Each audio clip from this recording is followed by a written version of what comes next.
Bonsoir, bonsoir, bonjour, c'est Congo News 24. Bande Konanga, comme toujours avant de commencer notre émission, nous disons merci à Dieu, nous disons merci à nos chers abonnés et téléspectateurs qui nous suivent partout dans le monde et en RDC. Bande Konanga, soyez les bienvenus. À la une, vérité Bandeko sur explosion dans un bar de Goma. Boyoka bandeko oye salamaki ba vérité onan boyoka kiti alors tous à la connecter tout développer ensemble. Deuxième point chez téléspectateurs, Fayoulou bandeko contre le recensement de la population bandeko salaki conférence de presse naï c'est vendredi alors bandeko azapena ko s'opposer na recensement de la population. Toko yoka message na une émission et puis la CENI cartographie bandeko masolo kitoko donc les chiens aboient la caravane passe. Denis Kadima azako avancé élection 2023 alors tous à la connecter tout développer ensemble. Troisième point chez téléspectateurs, interview bandeko sur Rebelle 123 bokoyoka message bandeko nangai M23 Rwanda Batouana bandeko baza batoyo farde sa kumutia bango pression. Et puis on va parler ya combat où ils ont salama entre garde républicaine bandeko baza sur le terrain na FARDC, intense combat entre FARDC et M23 aux alentours de Tchanjo. Donc la bagarre républicaine va s'impliquer donc tokende na bango tina suka bakat sa frontière et zaya koyinda et si yindi. Alors chers téléspectateurs, émission la monsieur Bandi, on va commencer avec explosion oye salamaki bandeko toyoka vérité boko yoka oyo bino boyoka kiti na émission oyo bandeko. Boyebisa baninga nyonso ete tango ekoki oyo tosola masolo ya mboka parce que premier point déjà bandeko oyo balobaka eza ya koyinda parce que kuna esalami na kati ya camp militaire eza mawa ya baofficier bakufi et tout ça. Alors awa première partie ndenge makamango elekaki et puis deuxième partie tokoyoka ndeko na biso Katende oya Sado ako expliquer comment ba na kati ya camp militaire ba circonstance abo. Alors commençons avec première partie ndenge bombango makamango elekaki. Au total 8 personnes ont perdu la vie dans l'explosion d'un bar dans la ville de Goma, chef-lieu du Nord Kivu, dans l'est de la République démocratique du Congo, annonce le gouvernement provincial. Ce bilan provisoire fait également état de 3 personnes blessées au cours de l'incident. Bandeko, 3 batu bazuki, 8 morts, parmi ba morts, ba officier à FARDC. Et ça, mawa. Le gouvernement militaire du Nord Kivu vient de nous informer d'une explosion dans un bar au camp Katindu à Goma. Les bilans provisoires étaient de 8 morts et 3 blessés. Les services sont déjà déployés pour les premières investigations. Nous y reviendrons en détail, bref, Mabandeko, sur le porte-parole du gouvernement central. Patrick Mouyaya a expliqué. Ezako Salamawa, dans un état de siège, il fallait baser la vigilance. Moyina zomona progrès au salama ko sepelate ba yesu kona makamba bombo ezongi lisusu mikolo ezalaki lisuti. Ils ont profité na kati ya camp militaire Katindu na Goma. Selon les sources militaires, parmi les victimes de cette explosion, il y a un officier supérieur de FARDC et un officier subalterne, donc des officiers Bakoufi et Zamao. Alors, le lieutenant-colonel Charles Diva était jusqu'à sa mort en charge du ravitaillement de la 34e région militaire, alors que le capitaine était chargé de l'ordonnancement à la même structure militaire. Bango mibale bazaki vraiment na kati ya masolo oyo ndenge état de siège ezotambola na Nord Kivu. Bazaki pena na officier militaire. Ils ont perdu la vie. Na circonstance moko o bakwa ko prévenir. Alors, gouvernement fait une mesure moko nécessaire. Alors, toyo kande makamango elekaki. Bongo, to continue mission na biso. Bonjour mesdames, bonjour mesdemoiselles, bonjour messieurs et merci de nous recevoir chez vous pour cette édition du journal. Mais d'abord, cette information qui vient de nous parvenir depuis la rédaction provinciale de Goma au Nord Kivu, au moins 8 morts et une dizaine de blessés graves sur le bilan encore provisoire d'une explosion qui s'est produite en début de soirée hier jeudi vers 19h30 dans un débit de boisson au camp militaire de Katindo. Selon des sources proches des services de sécurité qui ont été dépêchés sur le lieu de l'incident, parmi les victimes figure un lieutenant-colonel, un capitaine de FARDC, mais aussi la propriétaire du bar. Les autorités provinciales et urbaines sont arrivées sur les lieux pour s'enquérir de la situation. Les corps des victimes sont déjà à la morgue. Une information confirmée par le porte-parole du gouvernement, Patrick Mouyaya, dans un tweet. D'autres détails dans nos prochaines éditions. Écoutons à présent le gouverneur de la province de Nord Kivu qui était descendu sur le lieu de l'incident.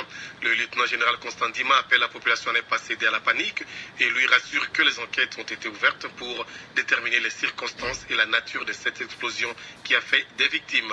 Le lieutenant-général Constant Dima dans cet extrait recueilli par Sifa Magou.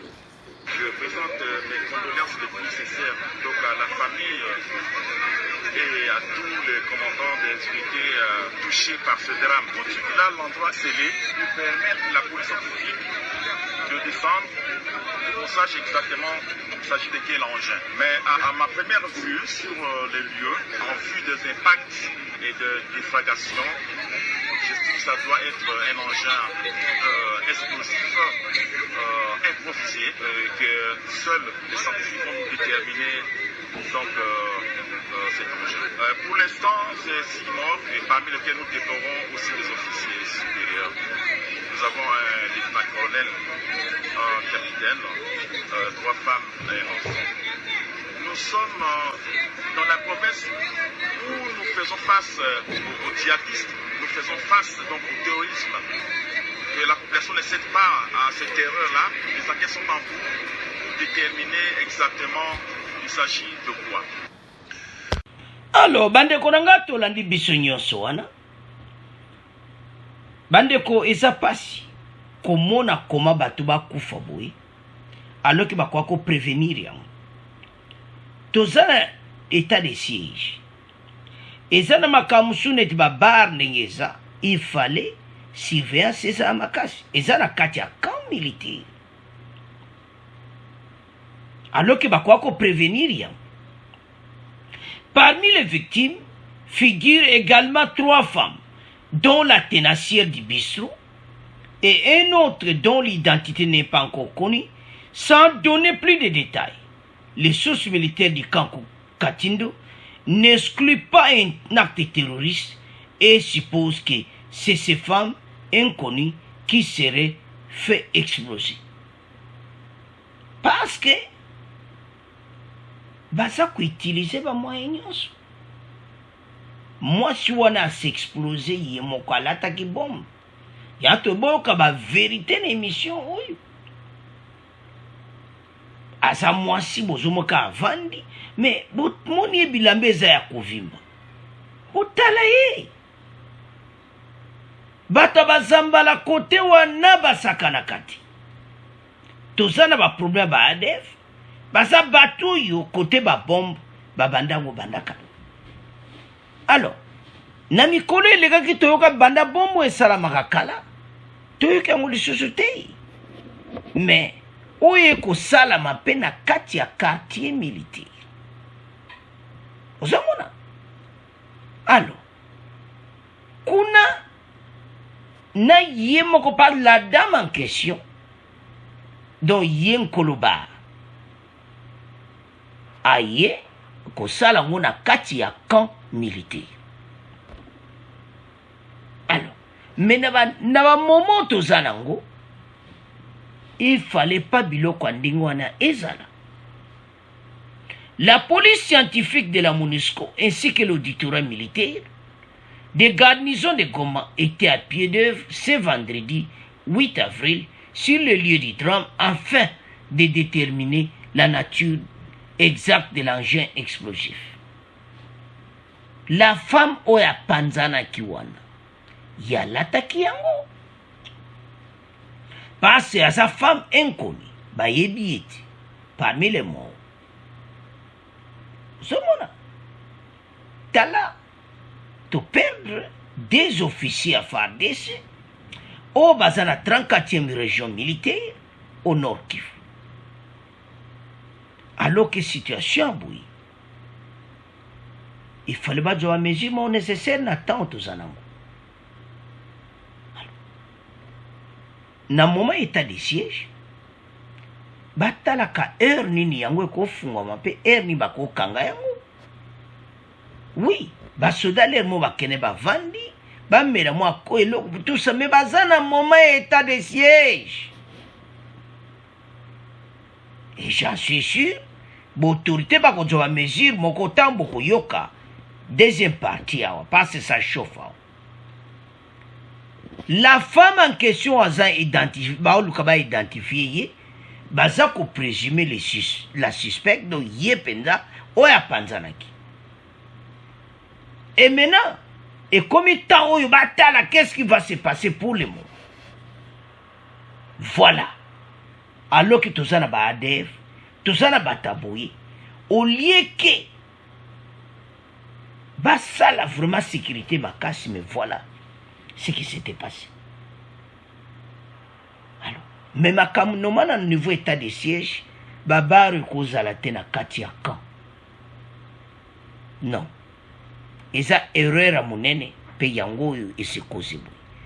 Alors, bandeko oyo a droit de l'homme.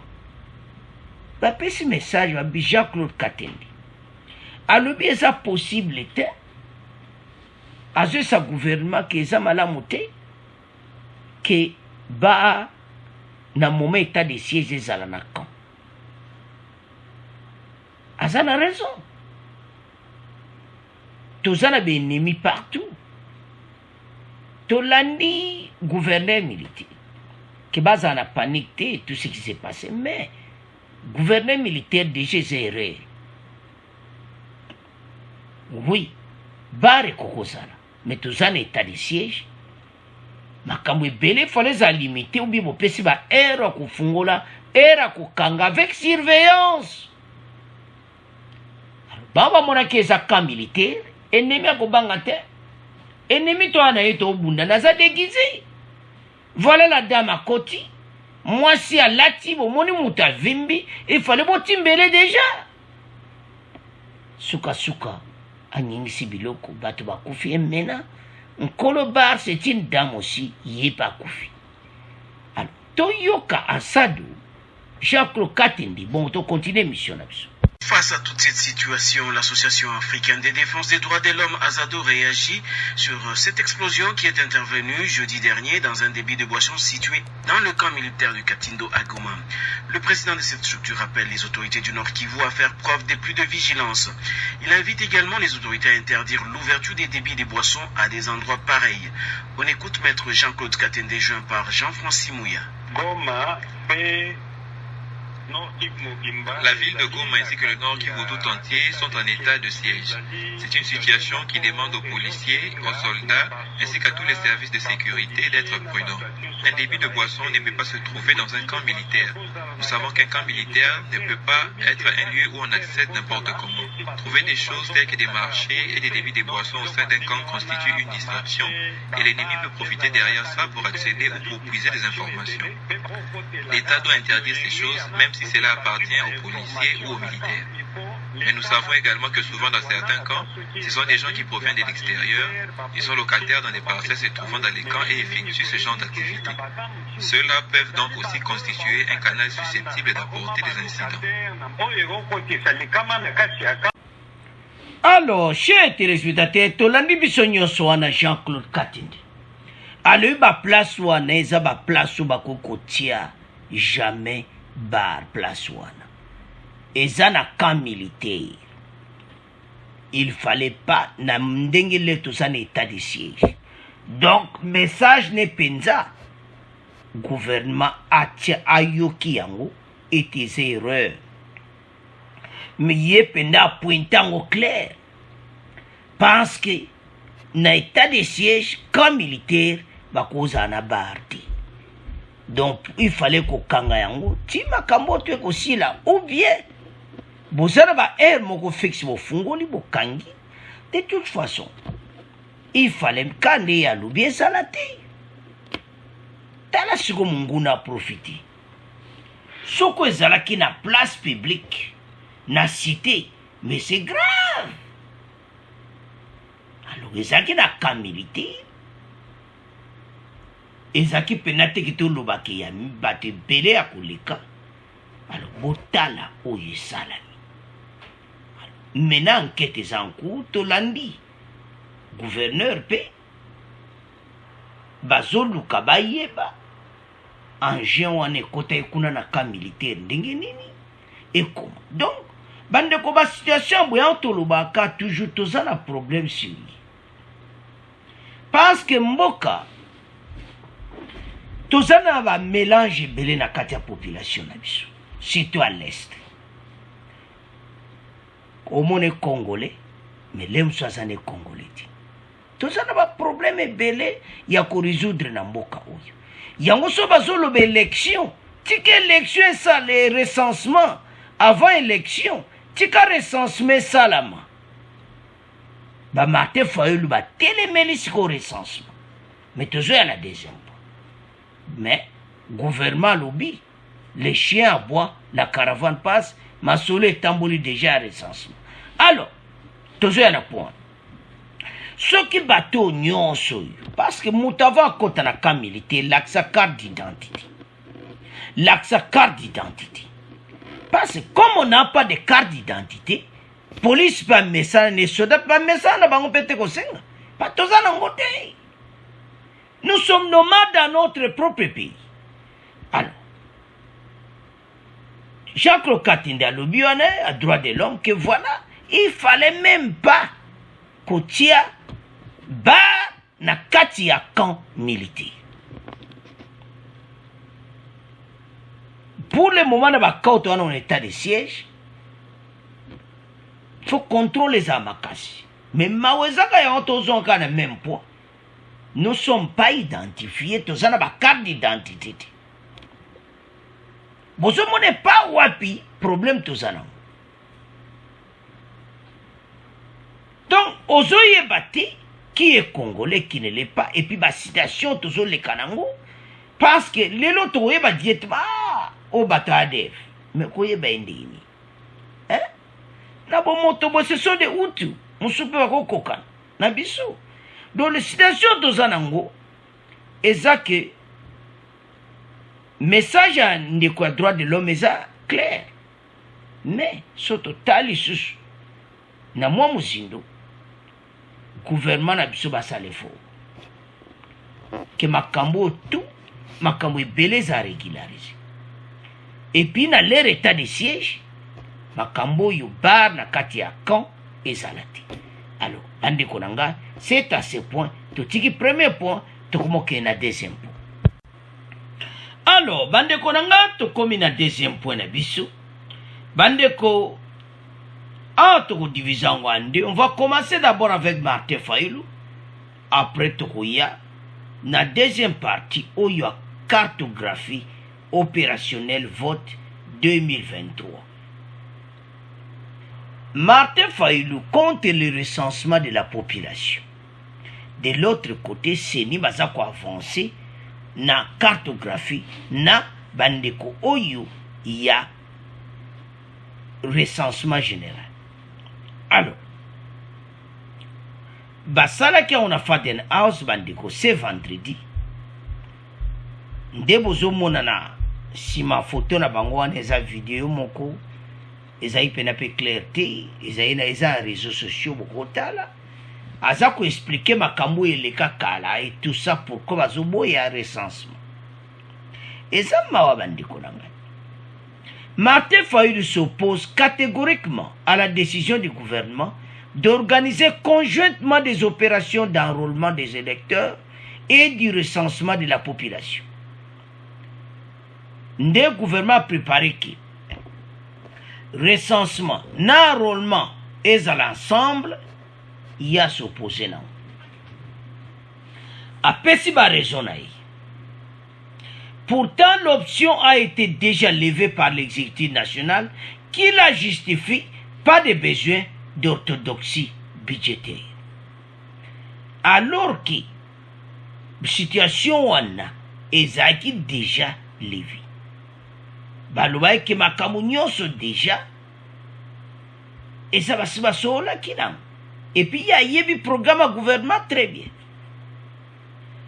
À ce qui évoque le recensement comme préalable aux élections, rappelez-vous qu'en 2015, on a failli nous amener dans ce sens et il y a eu des troubles. Le peuple a dit non. Nous avons un système qui a fait ses preuves. À l'objet que Bamemaki on a 2015. Wana gouvernement peut perdre. Ce qui peut perdre bakoka kiti. Bongo fachi baloyi bakoki. Pandeko Fayulu azoye bate ce qui se passe pour le moment. Aze un peu en retard, bande konanga ici bolibis. Fayulu azoye bate niveau nini seni bakomi na recensement général ba niveau bakomi. Nous avons un système qui a fait ses preuves. Nous sommes allés à l'identification des électeurs en 2005, en 2010 et en 2017. Nous avons l'expérience pour cet exercice, a-t-il dans une conférence de presse de ce vendredi. Fayulu a lobby que a une expérience que ce qui va passer la musiko yoko simbati. Wana selon Martin Fayulu. A pesi be explication na ya pesi wana. Alors, ye pona ye asomona keko zalati. Alors que bandeko, gouvernement koto baza ko avancer na ndenga mukiti. Cartographie salami, makamunyo c'est salami. Mais il y a un makanga toloba. Avant il y a ça la conférence de presse oyo. Est-ce que meko solo na kadima ou bien batindi mutu na bango ko solo na kadima ou bien ki solo na premier ministre? Où sommes-nous avec le recensement et l'élection que ko solo na bango? Mais chez nous ce n'est pas comme ça. Bango ba yo kaka ozo le kana information bango pe ba ye Fayulu pa ye abani koloba. Fayulu a évité muzindo ce qui se passe na niveau recensement na erelere o ndenga seni musale salam. Fayulu a évité le côté. Il n'y a pas de connexion entre nos politiciens. Ils ne se parlent pas. Ils sont comme des ennemis, ils ne sont pas des opposants.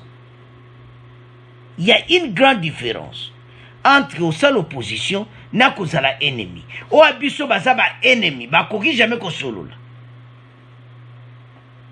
Makambo nyonso Fayulu alobi awa. Kena 2005 PPRD 2010 15 2018 PPRD akoki na eti. Bongo nde facha ya okoko. Mais c'est Fayulu. Kene ko solo na bango. Message aux pesa bandeko yesid eza faux eza pene à lokuta parce que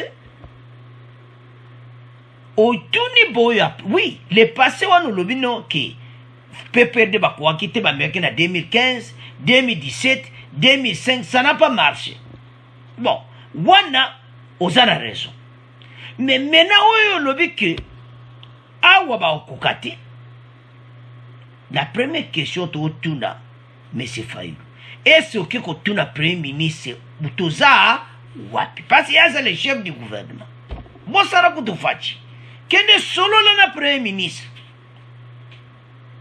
que où en sommes-nous maintenant toza wapi bako yebsuki talaboui bande ndozo ba termination ba kenda tina ba intérieur comme meka yango l'année passée nde bozo ma photo ezala siwana ba banda jakala makambo ebele des expériences avec des portables tout et ça déjà avancé alors si ko sono tala Martin Fayulu nazomona ke bato baza na problème sérieux tant que bazo solo lati eza moi passe pour avancer na makambo oyo parce que yazo loba oya moni mais azo yeba te ndenge nini déjà avancement ezali na actualisation ya cartographie kutu moyeto tia nyonso ate passe place ezati tokende directement na actualisation Pandeko, niveau 1 clôturé, place à la formation du niveau 2. La Commission nationale électorale indépendante a clôturé ce jeudi 7 avril la formation en cascade du niveau 1 sur l'actualisation des cartographies opérationnelles en prélude des élections 2023. En somme, 326 participants ont passé cette formation, 42 participants, 5 femmes du bureau de la CENI, 56 agents, il y a secrétariat de tout, Bazaraki présent. Ces formateurs répartis en 10 salles, sous l'encadrement des facilitateurs, procéduriers, et puis cartographes et informaticiens. On durera pendant 7 jours, basali une semaine. Boyebi ke basola bakutana sama le compte de semaine ou les kaki okuna. Ba yokane temena cartographie, ya CENI, recensement, ya identification à population, na enrôlement des électeurs, ba banda moussa na cartographie na. Basali 7 jours. Les conditions de réussite d'une formation électorale, à savoir la qualité du facilitateur, la qualité des participants, la méthodologie, l'environnement de la formation, les procédures relatives à l'opération d'actualisation des cartographies opérationnelles, les systèmes de collecte et transmission de données à l'aide des smartphones. Bako utiliser ba portable. Zomona. Bandeko bako utiliser ba portable, ma solo ezakitoko. Ndebo zomona wana, ils ont déjà babane diable expérience. Alors, sikoyo, soki natali, message ya Martin Fayulu, message ya mon bapesi, nazo mona ke, bango bazo yebate, oyo ezako salama. Botanga bandeko totie wana na se. Que cartographie opérationnelle, les systèmes de collecte et de collecte de données à Batou, Batou Place Beaux-Arts et tout ça, et transmission de données à l'aide des smartphones, portables oyo, ya moderne. Yango bako utiliser yango. Oui, c'est très rapide. Baeka bakangi au photo, lexim balongo bakoti on a nini bakomi, donc tout facile adresse no ba registre. Bandeko informatique eza avancé na niveau mukiti. Martin Fayulu batikali na oya kalende aza ko espendeko sobo landi na Faden House. E pai wapi asala kini na ngulelo. Eza mawa. C'est que Martin Fayulu azoloba ezo sala mawa parce que bazo solo lati. Oyo Martin Fayulu azana ngweza mususu bango basi ba avancer na ndenga kosakana te bandeko. Ah, et puis message à pesaki mena batunaye abi nous n'avons pas droit à l'erreur et est toujours présent dans l'esprit que vous avez été au service de la CENI. Ne vous laissez pas influencer par qui que ce soit à conscientiser Toto Mabiku, secrétaire exécutif de la CENI. Alobi o monde to sala musalo ya cartographie. Bola deux lo ba malibanda ti. Bandiko batu bazaki belé. Pour comprendre que bazana soit 179 informaticiens, 153 chefs d'antenne, 27 membres des secrétariats exécutifs provinciaux, 972 participants, 7 jours, niveau 1 na niveau 2. Ba formateur na bango, donc ozomo na penaki musala et salam.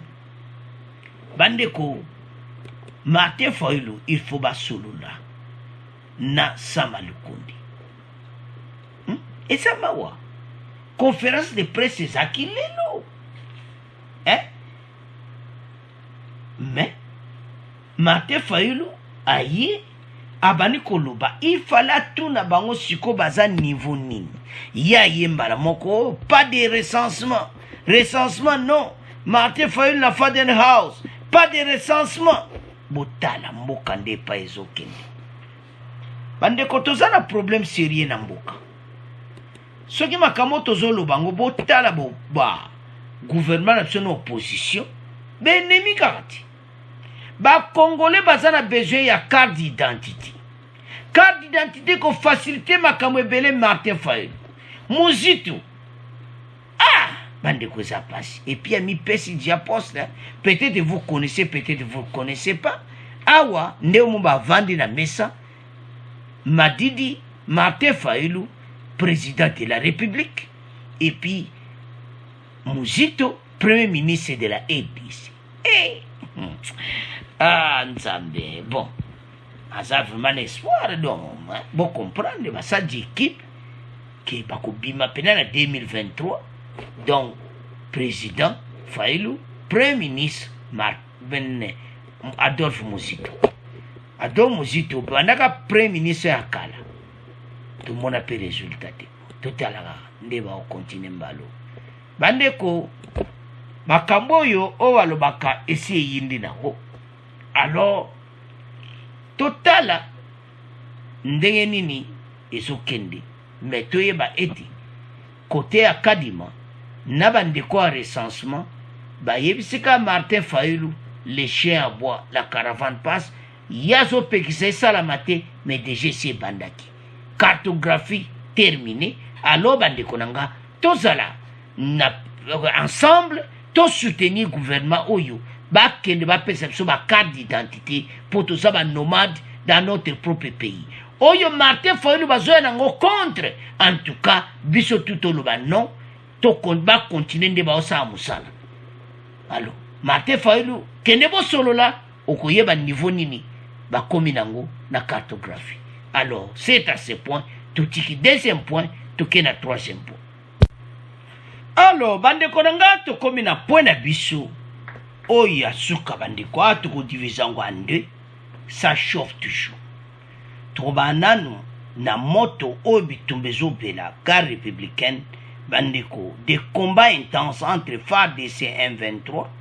Après to ko yana interview sur rebelle M23 Rwandais, to ko yoka oyo société civile balobi interview moko bande kwa kosakanati. Donc va toucher tous les points, va passer message par Fachi dans tous les points to ya nango pino kana mobimba nango. Au Nord Kivu, les affrontements se poursuivent.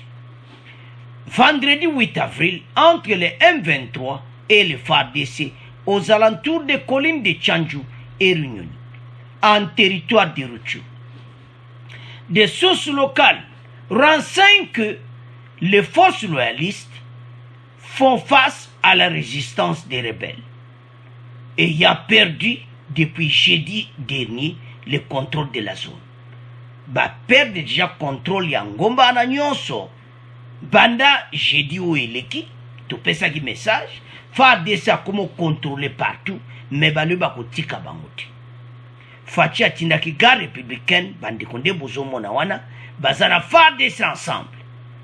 Ba bere rouge sur le terrain na ba bere vert ma solo kitoko. To ba toto tindika bango soki ti wapi. Ces accrochages sont notamment signalés à Gaziga, Bukuza, Bikende et Rwambeo, affirment les mêmes sources. Le porte-parole des opérations reconnaît la poursuite de ces combats, sans confirmer l'avancée du M23 dans les localités jusqu'ici reconquises par l'armée régulière. FARDC a Yebi Berero et Salama Kilibusu. Changement ya secteur opérationnel Sokola ya côté kuna yo changement Salamaki. Biloko eza kokita ne bozomona ba bombardement alors M23 bakoki lisusu te na bo baza nsima na bango ba Rwandais bazopakata mbango na ndenge ya mokili yango toyesa bakongolais bendele ekoya te bandeko président de la république aza déterminé na ndenge ya mokili kosilana na M23 basila mpenza. Pourquoi bandeko M23 bato baza nsima na bango bangu oyo ka bandoki ya Congo oyo balingaka Congo te baza na besoin kaka une partie ya RDC bato mo baokipe yango. Lelo oyo ADF akomi nomade. ADF pa yaki na mouvement kaka azala place moko abomaka tous. Lelo akomi nomade. Ils n'ont pas de place parce que bazo kimaka partout. Opération conjointe ezo continue. De l'autre côté, FARDC Yemoko Azakolanda ba M23. Alors, bandeko oye salamaki lelo vendredi. Bazolanda bango tina suka. Tchanju et Runyoni sont des collines stratégiques dans la région bandeko de Djomba, situées dans un triangle frontalier entre le Rwanda et l'Ouganda et la RDC. Bandeko, ezana nini mo frontalier wana oyo entre ba pays na biso. Ozomona. Donc, bato yo mayele silibango. Bazoye bate ne passe fade sasaka ka simana bangazo popola ba biloko. Alors toyo kana no combat ndenge lekaki ndenge zo salaba pour le moment le vendredi. Mesdames et messieurs, bonjour.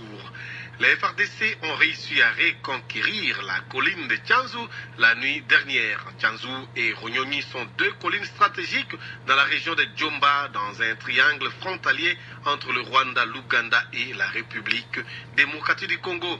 L'armée vient de récupérer cette zone après des offensives lancées depuis mercredi matin en vue d'y déloger ces rebelles du M23 qui venaient d'occuper les milieux il y a 2 semaines.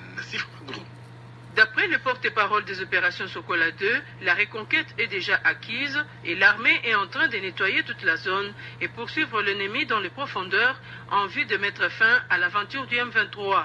Le lieutenant-colonel Njike Kaiko fait le point de la situation dans la région de Tchanzu et Sabinyo, mais aussi il fait le constat du retour progressif de la population, notamment dans la partie de Bunagana. La conquête de toutes ces collines. Il est déjà là, il est question maintenant de nettoyer toute la zone de manière à ce qu'on soit assuré que l'ennemi est dans notre zone de responsabilité. Depuis hier dans la soirée, l'ennemi était en débandage au niveau de Sabinyo, mais je vous dis que bien que timide, le retour de la population à Bunagana de Chifou, nous sommes actuellement, nous avons constaté que la vie a repris et que la population est en train de passer librement, parce que non seulement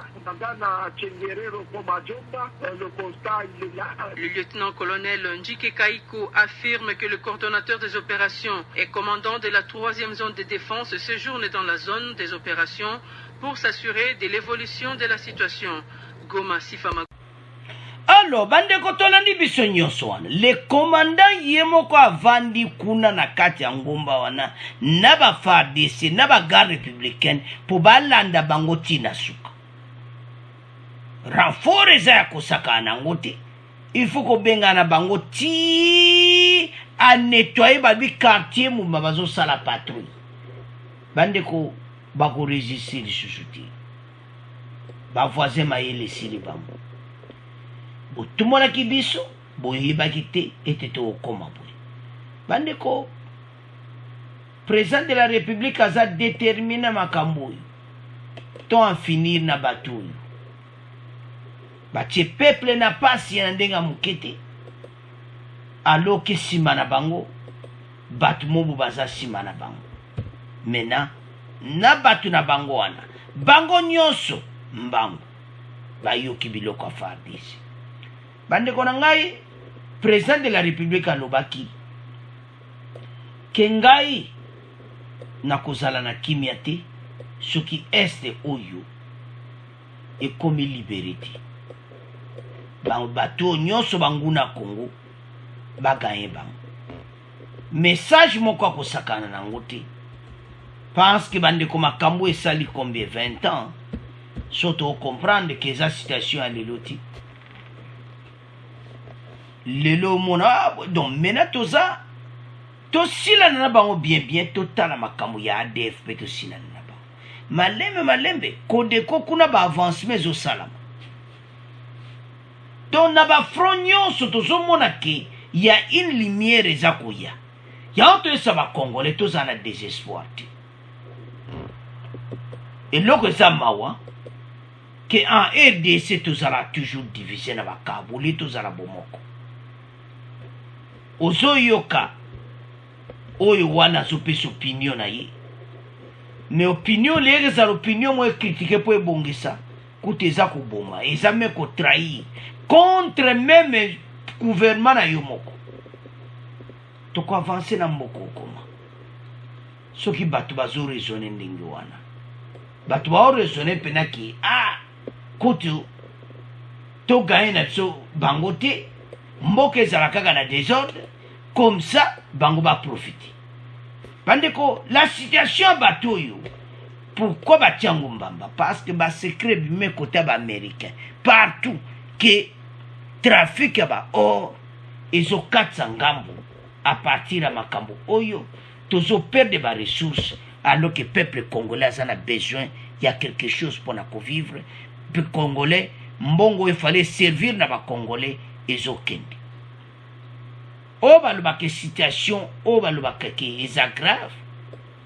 bakotika bango te bakolanda bango yango peuple bapesi message au peuple apesi tokende directement na pona bokoyoka interview intégrale c'est-à-dire la société civile à Nord Kivu basangani bango nyonso o tu basalaka musala wana baya na message moko clair pour bango bayebi tout ce qui se passe là-bas bayebi wo elekaka kala pona bato yo M23 passe bayoki basoupçon pour selo bango que na kati soko FARDC banani balinga soko sola na M23 alors que tozo benga na bango mais eza ba faux information à lokuta parce que gouvernement a déterminé ya kosila ndeto yoki na exilé wana alors bandeko assuré civil baye batuna bango ba question alors toyoka bango bon to continuer l'émission na biso. Cette structure citoyenne encourage plutôt l'armée à poursuivre le M23 jusqu'à sa dernière demeure. Pour en parler donc, nous recevons dans cette édition du journal Edgar Matesso, premier vice-président de la société civile du Nord Kivu. Il s'entretient ici avec Sadiki Aboubakar. Suivez. Edgar Matesso, bonjour. Bonjour. Qu'est-ce qui motive ces communiqués? Le 1er avril 2022, le M23 a annoncé avoir déposé les armes et entamé une démarche de dialogue avec le gouvernement congolais. Lorsque nous savons qu'il y a eu beaucoup d'autres démarches allant dans le sens d'amnistier les M23, c'est notamment la correspondance de 2019 déchargée du suivi de l'accord cadre d'Addis Abeba, lui qui devait justement rappeler au gouvernement congolais qu'il fallait amnistier les M23 ou alors abandonner des poursuites des M23 devant la justice. Dans notre communication, nous avons rappelé que il y a certains accords qui violent les lois de la République et ça ne marche pas.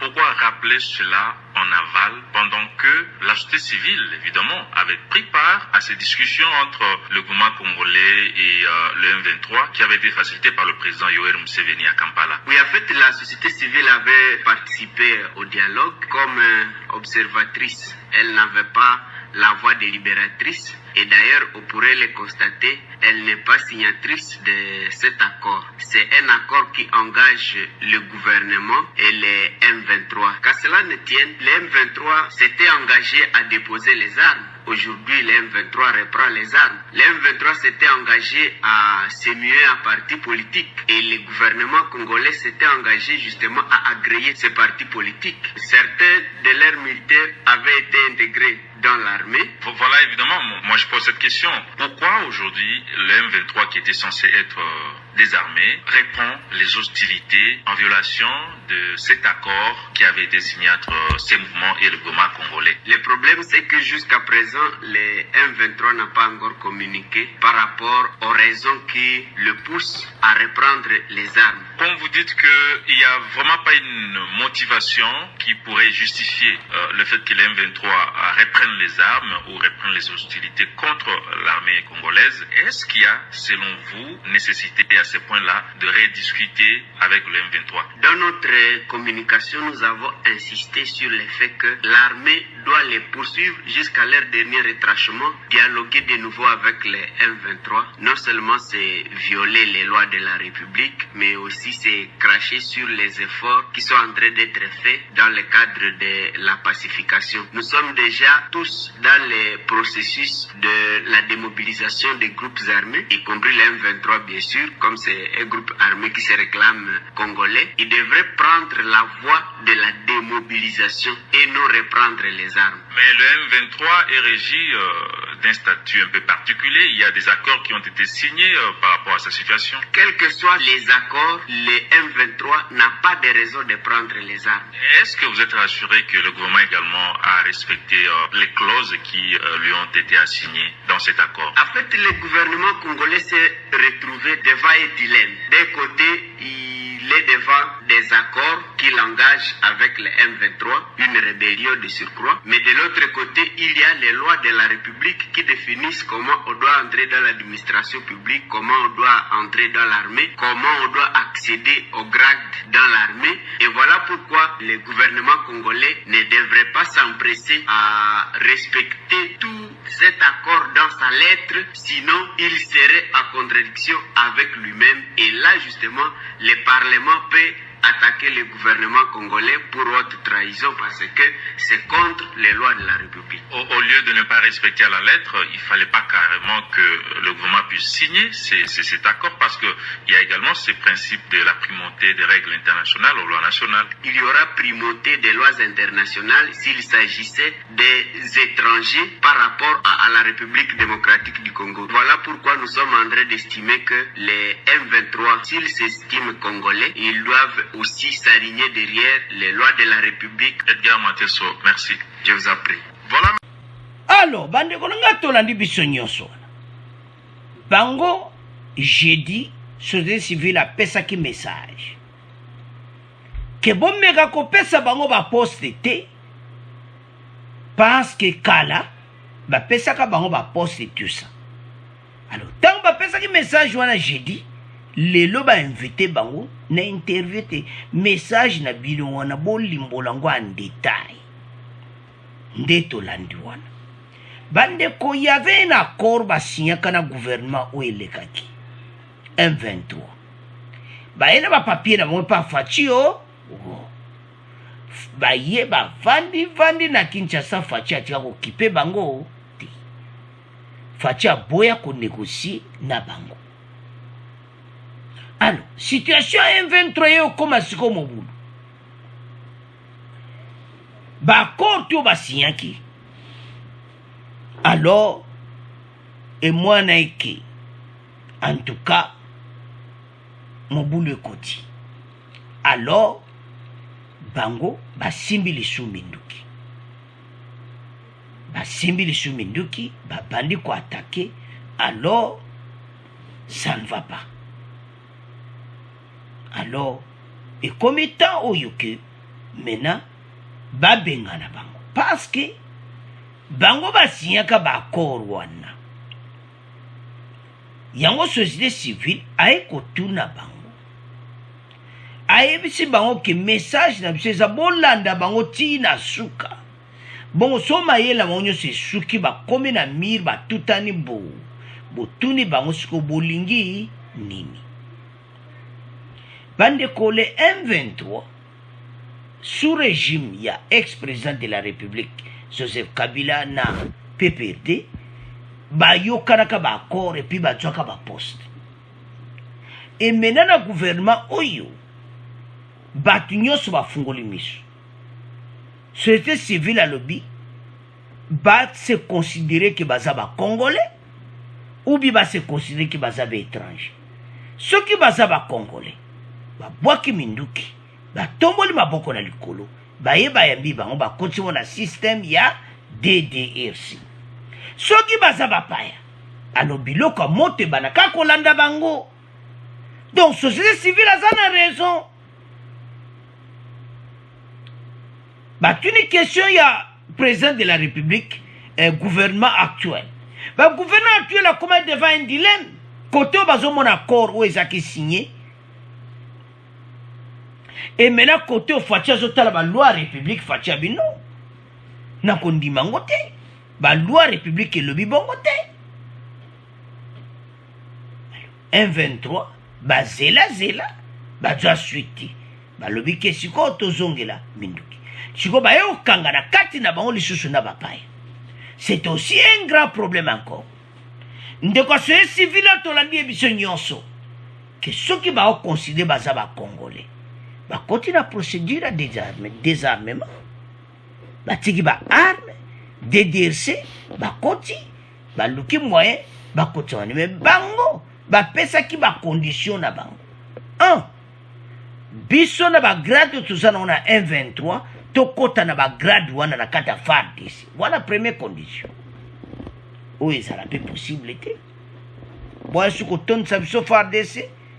Déjà bazo supposé que bakangi déjà ba Rwanda na kati na bino et lui ne l'accès que za Congo. One is a premier anibali. Ba do ba pesi ba condition nyonso. Ba sengi na gouvernement tatique état de siège. Bandeko ezama wa soko zotala otali titi olobi non.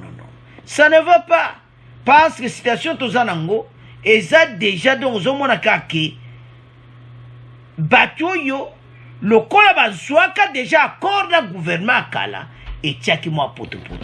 Mais le gouvernement actuel baza déterminé. Fati message zaki clair so moni bakumo tindati na ba garde républicaine ko bunda na terrain masolo eza minene que en finir avec eux que je civil pe message neka moko boke na bango tina suka tolanda kina bexroana et on va balayer tout autour ya colline na Tchanju et loko monte kotika E23 bakoyo kandi susuti ba désarmer ba on pona libela bala na bango tiso wa katsa frontière na bango. Alors bande ko soto landi interview wana to comprendre clairement que bango fatia boyaki makam na bango bakoro basia kala fatia ebiangote bazo benga na bango réunion fatina farde ces clair ndenge bozo kendi bobeta bango bilo. C'est le symbole à pesi officier militaire yango ete bo kende na bango tina suka bo sila na bango bayoka na lisusu ti bandeko tant tozo kanga ba voisin na kati ya groupe c'est du groupe wana baza ba congolais la majorité te donc kati na bango ba la majorité baza ba paya ba voisin.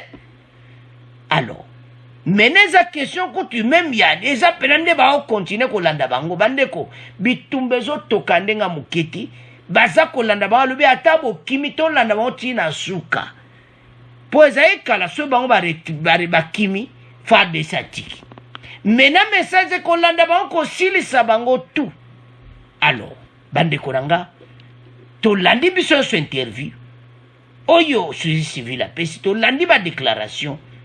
Alors, tout comme on a fait mission à Bissou, bon abonner massivement, bon partager, Au revoir, à la prochaine.